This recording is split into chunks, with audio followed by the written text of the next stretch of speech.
పుట్టిన నుంచి మరణించే వరకు జరిగే ప్రయాణం కోసమే ఈరోజు నేను చెప్తూ ఉన్నాను ఫ్రెండ్స్.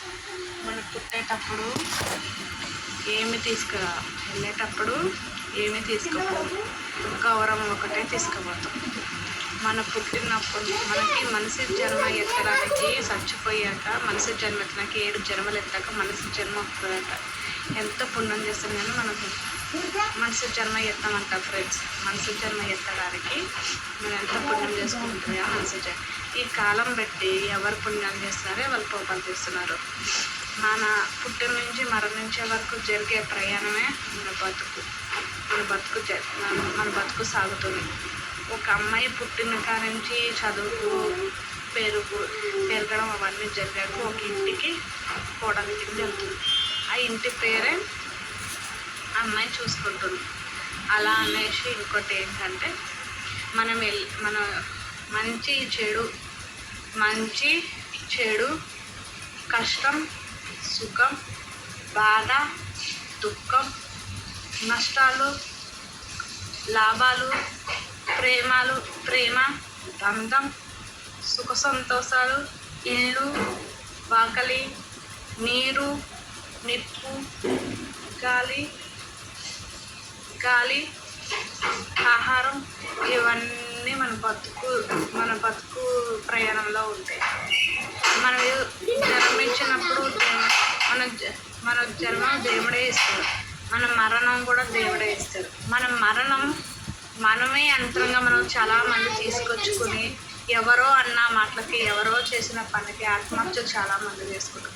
మన వెనకాల ఒక కుటుంబం ఉంది, మన పిల్లలు ఉన్నారు, మన భర్త ఉన్నాడు అని ఆలోచించాలి. మన భార్య ఉంది, మన పిల్లలు ఉన్నారు, మన వెనకాల మన అమ్మ నాన్న ఉన్నారు, మన అన్న తమ్ముడు ఉన్నారు అని మీరు అది గమనిస్తే ఆ 10 నిమిషాలు, 1 నిమిషం నువ్వు నీ పిల్లలన్నా గుర్తుపెట్టుకున్నావు అనుకో, నీకు మరణం ఆ దేవుడు ఇచ్చినప్పుడే తీసుకెళ్ళాలి. కానీ బలవంతం సాగుకండి. ఎన్నో కుటుంబాలు అన్యాయం అయిపోతున్నాయి. మీరు 10 నిమిషాలు మీరు చేసింది తప్పు అవ్వచ్చు, తప్పులు చేయకముందే నిండు పడినప్పుడు మన బతికి సాధించాలి. కానీ సచ్చి ఏం సాధించలేదు. ధైర్యంగా నుంచిన వాడే మనసు, ధైర్యం లేనివాడు మనసు కాదు. ఒకటే కష్టాలు అందరికీ వస్తాయి. కష్టాలు వచ్చినప్పుడు సుఖాలు వస్తాయి. ముందు కష్టం వచ్చి తర్వాత సుఖం. కష్టం వచ్చి ఉండిపోదు, సుఖం వచ్చి ఉండిపోదు. మన రక్త సంబంధం, మన కడుపును పుట్టిన పిల్లల కోసం ఆలోచించి ఎవరు ఆత్మహత్యలు చేసుకోరు. ఇంతకుముందు 10th ఫెయిల్ అయినా, ఇంటర్ ఫెయిల్ అయినా ఇలాంటప్పుడు దొరుకుతుంది. ఇప్పుడు బతుకులో 2-3 కష్టాలు కోసం.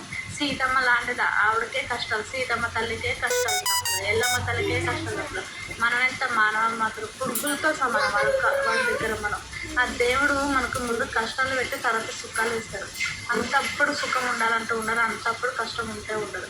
మన బతుకు ప్రయాణంలో ఎన్ని కష్టాలు పడాలో, ఎన్ని సుఖాలు పడాలో అది గమనించి మన బతుకుని సాధించాలి. 5 ఏళ్ళు నొట్టుకోవడానికి 3 తప్పులు చేయకుండా ఉండి నీటిగా నీ చేతులు బతుకుతే ఎవరు ఏమన్నా బతుకు. లోకులన్న మాట పట్టించుకొని బలవంత ప్రయోగాలు చేయకండి. సరేనా ఫ్రెండ్స్?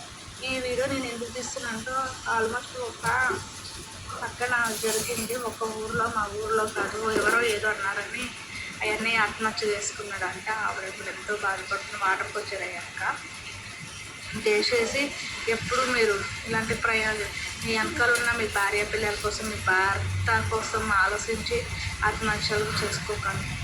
సావు వచ్చినప్పుడు వస్తుంది, దాని దగ్గరకు సావు కడక మనం వెళ్ళకూడదు. సావే మన దగ్గరకు రావాలి. ఈ అమ్మాయి ఏంటి సావు కోసం మాట్లాడుతున్నానని అనుకోకండి. ఏమన్నా నేను తప్పుగా మాట్లాడుంటే నన్ను క్షమించండి ఫ్రెండ్స్. ఇంకా వచ్చేసి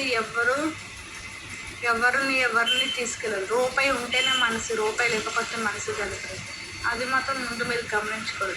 రూపాయి ఉన్నప్పుడే ఇలువిస్తున్నారు, రూపాయి లేకపోతే ఇలువిస్తారు. ఆ రూపాయి దాచుకోవడానికి ప్రయత్నించండి. జోల్లో ఖర్చు పెట్టకండి.